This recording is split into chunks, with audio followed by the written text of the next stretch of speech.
I took a contract to bury the body of blasphemous Bill Mackay. Whenever, wherever, or whatsoever the manner of death he die.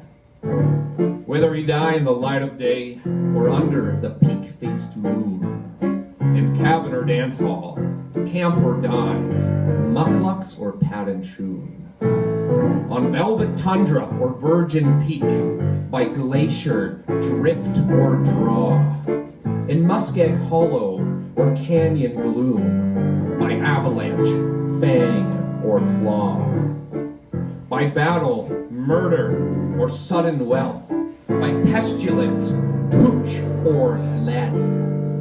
I swore on the book I would follow and look until I found my tombless dead.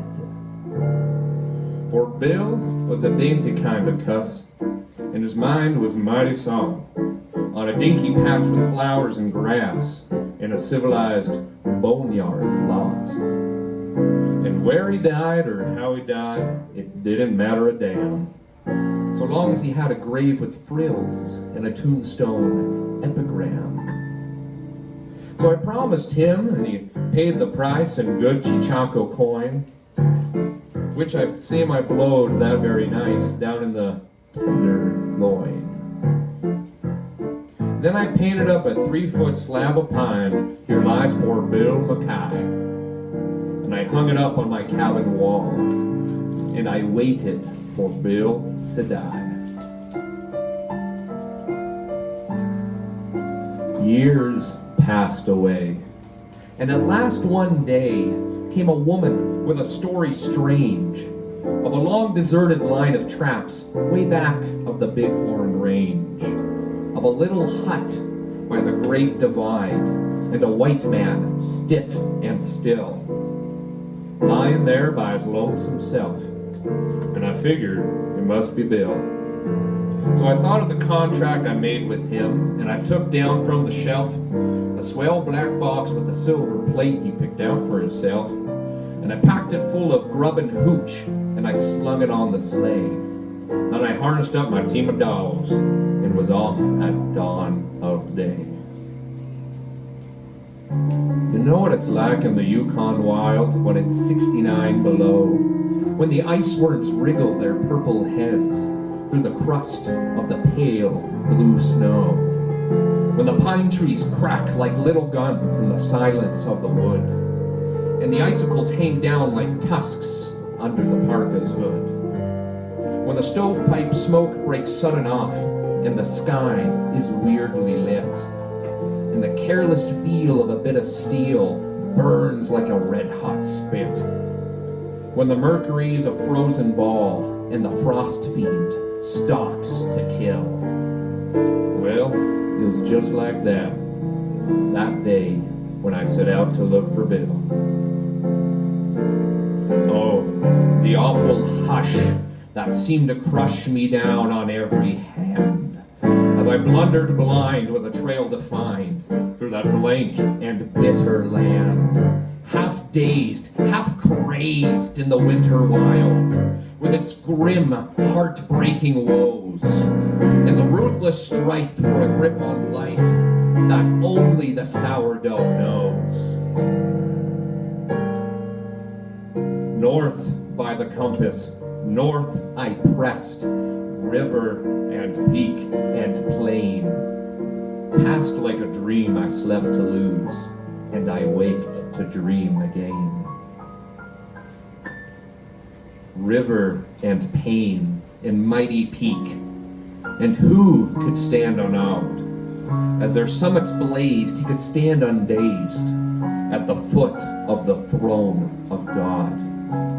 North I, north, through a land accursed, shunned by the scouring brutes, and all I heard was my own harsh word and the whine of the Malamutes.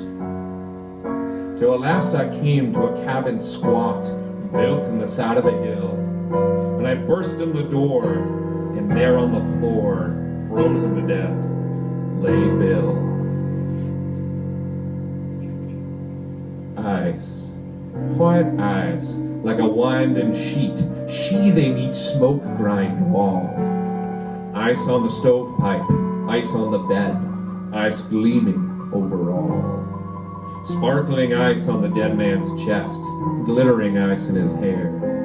Ice on his fingers, ice in his heart, ice in his glassy stare. Hard as a log and trussed like a frog, with his arms and legs outspread, I gazed at the coffin I brought for him, and I gazed at the gruesome dead. And at last I spoke. Bill liked his joke, but still, God darn his eyes. A man had ought to consider his mates in the ways he goes and dies. Have you ever stood in the Arctic hut in the shadow of the pole, with a little coffin 6 by 3 and a grief you can't control?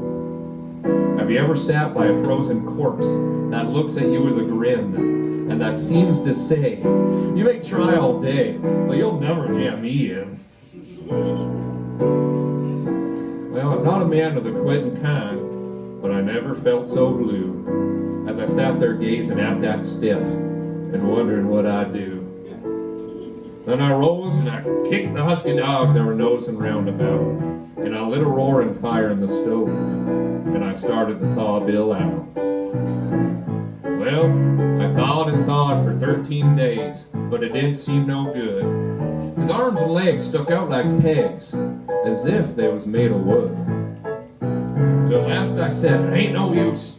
He's froze too hard to thaw. He's obstinate and he won't last straight. So I guess I got to saw. So I sawed off poor Bill's arms and legs, and I laid him snug and straight. In the little coffin he picked himself with the dinky silver plate. And I came down near to shedding a tear as I nailed him safely down. Then I stored him away in my Yukon sleigh, and I started back to town. So I buried him as the contract was, in a narrow grave and deep. And there he's waiting the great cleanup, when judgment sleuth heads sweep. And I smoke my pipe and I meditate in the light of the midnight sun. And sometimes I wonder if they was the awful things I've done. And as I sit and the parson talks expounding of the law, I often think of poor old Bill and how hard he was to saw.